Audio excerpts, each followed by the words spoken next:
बिस्मिल्लाहिर्रहमानिर्रहीम। मैं असलम आपसे मुखातिब हूँ। अस्सलाम वालेकुम। पिछले कुछ अर्सा से वीडियो में वक्फा आ गया था मेरी तबीयत खराब होने की वजह से। आज हम इस वीडियो का एक नया सिलसिला शुरू कर रहे हैं और इंशाअल्लाह ये बाकायदगी से जारी रहेगा। आज आपके सामने हम जो है जंगे बदर के जो हालात हैं वो तफसील से बयान करेंगे और साथ ही आपसे गुजारिश करते हैं कि ये सुनने के बाद हमारा जो चैनल है हर्ज कदा उसको सब्सक्राइब करने के बाद उसको लाइक और शेयर भी करें। बिस्मिल्लाहिर्रहमानिर्रहीम। जंगे बदर का जहाँ तक सवाल है तो इसके शुरू होने के बहुत से अवामल और वजूहात हैं। हुज़ूर सल्लल्लाहु अलैहि वसल्लम के साथ जब मुसलमानों ने मक्का से मदीना की तरफ हिजरत की तो मदीना में उस वक्त अरबों के साथ यहूदी भी आबाद थे। मुसलमानों की अक्सरियत तो इस्लाम कबूल कर चुकी थी, लेकिन मुसलमानों के अंदर एक शख्स अब्दुल्ला बिन उबई था। हुज़ूर की आमद से पहले अहले मदीना उसे अपना हुक्मरान बनाने के दरपे थे, लेकिन हुज़ूर की आमद की बना पर उसके सारे जो ख्वाब थे वो ढेर हो गए। इस बना पर वो मुनाफिकत करने लगा और वो मुनाफिकों का एक तरह से सरदार बन के रहा। अब मक्का के जो मुशरिकीन थे उन्हें ये बड़ा दुख था कि मुसलमान मदीना में जाके कदम जमाने में कामयाब हो गए हैं, लिहाजा अब जंगे बदर की वजूहात की इब्तदा होती है। सबसे पहले मुशरिकीन मक्का ने मदीना के यहूदियों से रास्ता कायम किया और उन्हें कहा कि इन मुसलमानों को मदीना से निकाल बाहर करो वरना हम तुम पर हमला हो। दूसरी बात, उन्होंने ताल्लुकात कायम किए मुनाफिकों के सरदार अब्दुल्ला बिन उबई से ताकि मुसलमानों को नुकसान पहुँचाया जाए। दो रीज़न तो ये थे। अब तीसरा रीज़न कुछ इस तरह उठ खड़ा हुआ कि मुशरिकीन मक्का में से एक शख्स कर्ज बिन जाबर था। वो अपने साथियों के साथ अचानक मदीना आया और मदीना के मुसलमानों के जो रेवड़ चरागाहों में चल रहे थे उन्हें आम कर मक्का ले गया। हुज़ूर को जब खबर हुई तो आपने उसके पीछे कुछ टोलियां रवाना की, लेकिन वो मक्का पहुंचने में कामयाब हो गए। ये तीसरी वजह बनी जंगे बदर की। अब चौथी वजह ये थी कि अब हुज़ूर ने छोटी छोटी टोलियां मुसलमानों की मुकर्रर की ताकि निगाह रखी जाए कि अंधा कोई मक्का का शख्स मुसलमानों के खिलाफ ऐसी हरकत ना करे। इन्हीं टोलियों से मक्का के एक मुशरिक अमर बिन हज़रमी का टकराव हो गया और वो मुसलमानों के हाथों मार गया। अब मक्का वालों ने उसका इंतकाम लेने की ठानी। इसी दौरान मक्का से अबू सुफियान तजारती जो कारवां लेके शाम गया हुआ था वो लौटा। मुसलमानों ने उसे रोकने का फैसला कर लिया, इसलिए कि मक्का वालों ने बड़ी ज्यादतियां की थी मुसलमानों के साथ। अबू सुफियान को जब खबर हुई कि मुसलमान तो उसकी राह रोकेंगे, वो दूसरे रास्ते से मक्का की तरफ चला गया। साथ ही उसने अपना तेज रफ्तार एक कासिद मक्का भेजा और मक्का के लोगों से कहा इस तरह मुसलमान हमला और होंगे, आपने अपने तजारती कारबान जो उसकी हिफाजत करो। चुनांचे अबू जेल 1000 का लश्कर लेकर मक्का से निकला और मदीना की तरफ रवाना हुआ। लेकिन अबू सुफियान अपने तजारती लश्कर को लेकर मक्का पहुंच गया और उसने पैगाम भेजा अबू जेल को कि मैं खदीजे से पहुंच गया हूँ, वापस आ जाओ। लेकिन अबू जेल का दिमाग खराब हो गया था, घुमंड और तकब्बुर में आ गया था, इसलिए कि उसके तहत उस वक्त 1000 का बड़ा मुसल्ला लश्कर था। उसने मदीना पर हमला होने का फैसला कर लिया ताकि मुसलमानों का खात्मा कर दिया। दूसरी तरफ हुजूर को भी खत्म हो गई थी खबर कि इस तरह अबू जेल लश्कर लेके आ रहा है। आपने मुसलमानों को इकट्ठा किया तो उनके सामने ये तजवीज़ पेश की। सबसे पहले हज़रत अबू बकर सिद्दीक़, फारूक आज़म और इक़बाल उठे और फरमाया हुजूर जो भी फैसला करेंगे हम आपके साथ हैं, हम बनी इसराइल की तरह नहीं करेंगे तो जिनने मूसा अलैहिस्सलाम से कहा तुम और तुम्हारा खुदा जाओ उनसे लड़ो, हम नहीं जाएंगे, हम जंग के लिए हाजिर हैं, जैसा आप कहेंगे वैसा ही होगा। फिर आपने दोहराया कि जंग हमें करनी चाहिए। आपका इशारा अंसार की तरफ था, क्योंकि ये जो 3 हज़रात बोले थे तीनों महाजिर थे। अंसार के भी अरशद बिन बाज उठ के कहा, उन्होंने कहा हजूर हम आप पर ईमान लेके आए हैं, आप हमें समुद्र में कूदने के लिए कहेंगे तब भी हम जो है आपका कहा माने। इस तरह आप एक लश्कर लेके निकले। लश्कर की तादाद 313 थी। अब इन 313 में 3 नाबालग लड़के भी थे। एक का नाम माज, दूसरे का नाम मऊद और एक का नाम उमैर बिन अबू वकास था। और ये उमैर बिन अबू वकास अरशद बिन अबी वकास के छोटे भाई थे और ये हजूर के मामू भी थे। इसलिए कि साद बिन अबी वकास के जो बाप अबू वकास थे वो हजूर सल्लल्लाहु अलैहि वसल्लम की वालदा मोहतरम के चचाजाद भाई थे। अब जो पूरे मक्का के मुशरिकीन हैं वो बदर में पहुंच गए, मुसलमान भी बदर में जहाँ पहुंचे, मक्का वाले अपने लश्कर के साथ बुलंदी पर टीले भरते, मुसलमान जाके आके हजूर की सरकर्दगी में मैदान में जाके खैमदन हुए और पड़ाव किया और वहाँ चश्मे थे उन पर मुसलमानों का कब्जा हो गया। आपके लिए हजूर के लिए एक छप्पर बना दिया गया जिसके अंदर आपके आराम का जो है इंतजाम किया गया। हजूर ने फरमाया ये चश्मे हैं जो हमारे पास हैं, इन चश्मों से अगर अहले मक्का पानी लेना चाहिए तो उन्हें रोकना नहीं। इस तरह दोनों लश्कर आमने सामने रहे। इस मौके पर हजूर ने कुछ सहाबा कराम के लिए काम जिम्मे लगाया कि जो देखो मक्का वालों की तादाद कितनी है और कौन कौन उनमें शामिल है। वो सहाबा कराम 2 गुलामों को पकड़ के लेके आगे जो मक्का वालों का पानी भरने पर मुतय्यन थे उनसे हजूर ने पूछा कि लश्कर की तादाद कितनी है। वो बताने से ग्रेज करते रहे, कहने लगे बहुत है। हजूर ने पूछा कौन से सरदार हैं, उन्होंने कहा सारे सरदार शामिल हैं। फिर हजूर ने कहा तादाद कितनी है उनकी, लेकिन वो तादाद बताने से ग्रेज करते रहे। हजूर ने फिर बड़े तरीके से पूछा अच्छा ये बताओ लश्कर के लिए रोजाना कितने ऊँट ज़बह किए जाते हैं। उन्होंने कहा कभी 9 कभी 10।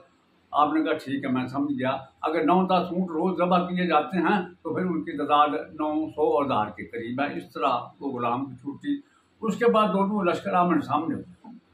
पहले इब्तदा की कुफार ने उनके 3 सूरमा मैदान में निकले इनफरादी मुकाबले के लिए। एक उतबा, एक शीबा, ये दोनों भाई थे, और एक उतबा का बेटा वलीद जो है मदीना की तरफ से अंसार में से 3 निकले उनका मुकाबला करने के लिए। उतबा ने पूछा ये कौन लोग हैं, किससे ताल्लुक है। उन्होंने कहा हम अंसार से हैं। उतबा ने कहा हमारा आप लोगों से कोई ताल्लुक नहीं, ना हम आपसे लड़ना चाहते हैं। ये जो महाजन हैं कुरैश ये हिजरत करके गए उनमें से निकले। हजूर ने 3 अफराद को निकाला जो है हज़रत हमजा आपके चचा, अबू बकर बिन जर्रा और सैयदना हज़रत अली अल मुर्तज़ा। इस तरह उतबा के मुकाबले आए हज़रत हमजा, शीबा के मुकाबले आए हज़रत अबू बकर बिन जर्रा और वलीद के मुकाबले पे आए हज़रत अली। हज़रत अली और हज़रत हमजा ने तो अपने मद्दे मुकाबले को पहले ही झटके में ख़त्म कर दिया। टकराव के नतीजे में अबू बकर बिन जर्रा जो है वो जख्मी हुए। इतनी देर तक हज़रत अली फारूक हो चुके थे, आपने आगे बढ़कर उनके मुकाबले शीबा का खात्मा कर दिया। इस तरह वो 3 कुफार मारे गए। उसके बाद मुबर्रिखीन लिखते हैं कि हज़रत अबू बकर सिद्दीक़ का बेटा जो उस वक्त ईमान नहीं लाया था वो इनफरादी मुकाबले के लिए निकला। हज़रत अबू बकर सिद्दीक़ ने तलवार सोची और उसके मुकाबले पे जब निकलने लगे तो हजूर ने आपको मना कर दिया। हजूर ने फरमाया आप मेरे पास रहे। इस तरह बाप बेटों को नहीं टकराने दिया। हजूर को आपने अपने पास अपनी हिफाजत के लिए रखा। आपके साथ कुछ और आदमी भी थे। चुनांचे अली फरमाते हैं कि हज़रत अबू बकर सिद्दीक़ ने आपकी खूब हिफाजत की, नंगी तलवार सौंप के खड़े रहे और किसी को हजूर के पास नहीं आने दिया। इस तरह फिर आगे खुली जंग शुरू हो गई। जब जंग शुरू हो गई, टकराव शुरू हुआ, कुफार का ये था ख्याल कि हम मुसलमानों को दबा देंगे, लेकिन मुसलमान उनके सामने बड़े सख्त जान साबित हुए। मुसलमानों ने एक तरह से उनका कत्लेआम शुरू कर दिया था। इस मौका पर वो 3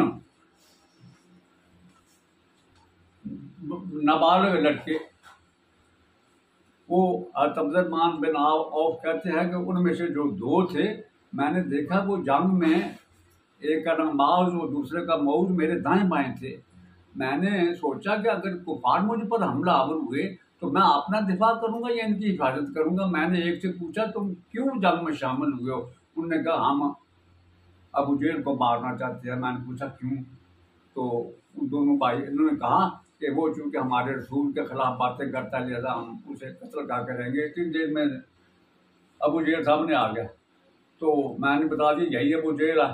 पहले माद ने हमला किया, छोटे बच्चे थे, और माद ने जब देखा कि वो ज़रा पहने हुए है, उसके जिस्म का कोई हिस्सा खाली नहीं, तो वैसे भी बच्चा था, उसने अपनी तलवार की और मारी अबू जेहल के, उसकी टांग काट दी।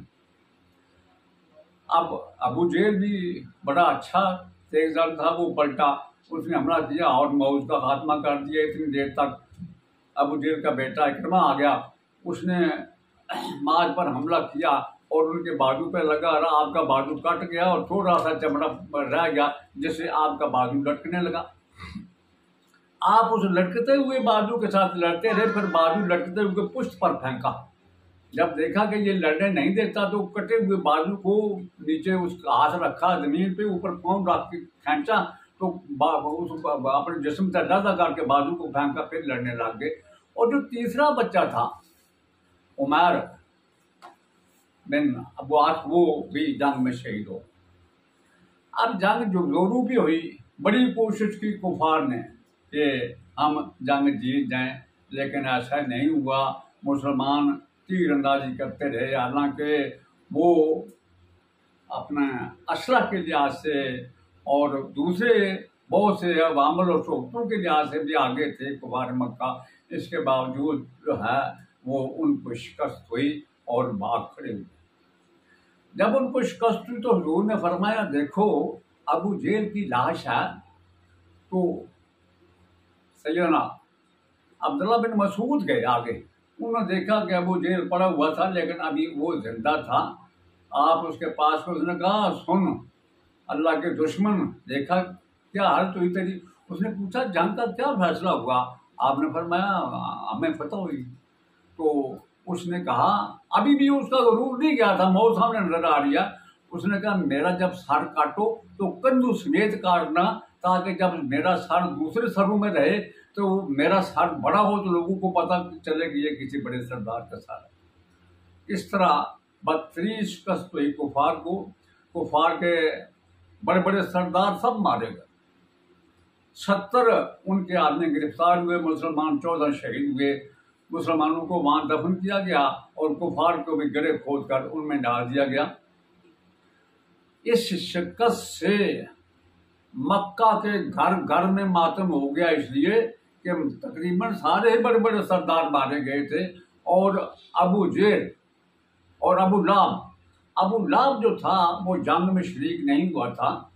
वो उसे जब पता चला कि पूरे अहले मक्का को जो है शिकस्त हुई है, तो वे बार बार गया, चंद दिन बाद वो मर गया। उधर अब्दुल्ला बिन मसूद ने अबू जेहल की गर्दन काट कर उसका सर जाकर हुजूर के मुंह में रहा। आपने अल्लाह का शुक्र अदा किया। उसके बाद आप वहाँ से पलटे और आपने मदीना का रुख किया।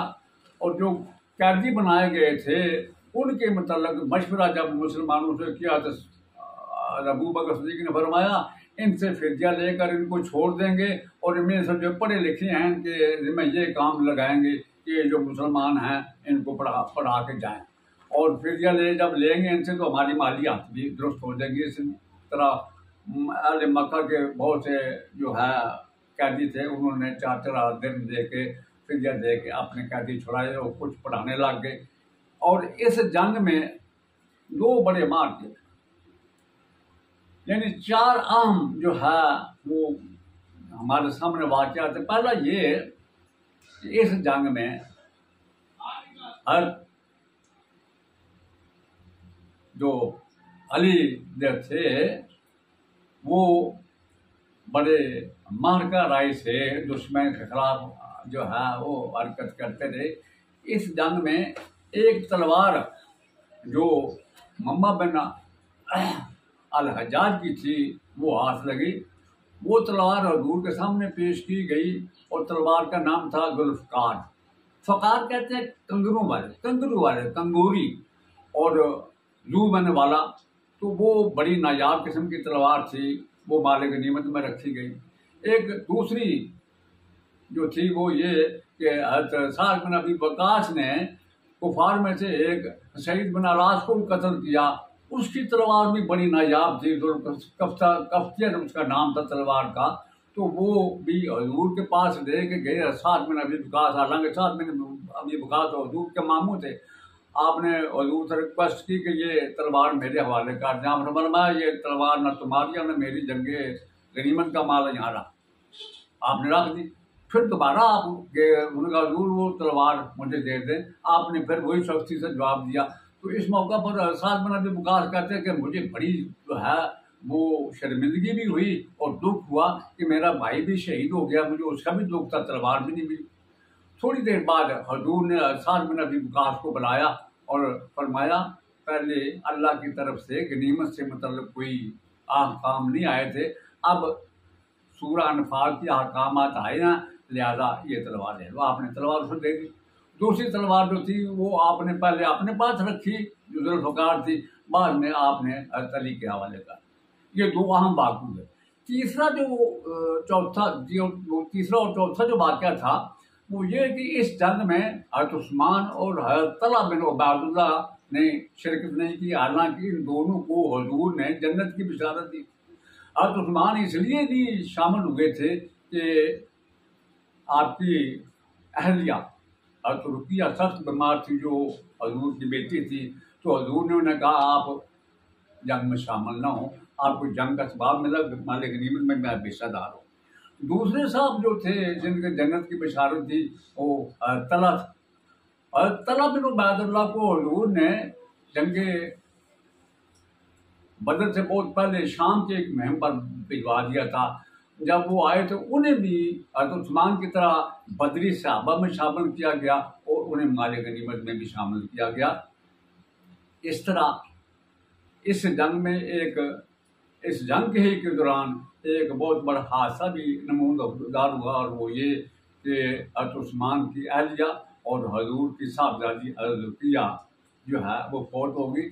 और मक्का और मदीना में जिस वक्त मुसलमानों की फतह की खबर पहुंची, उस वक्त हज़रत उस्मान और दूसरे साहब जो वहाँ मौजूद थे वो हज़रत रुकिया को दफन कर रहे थे।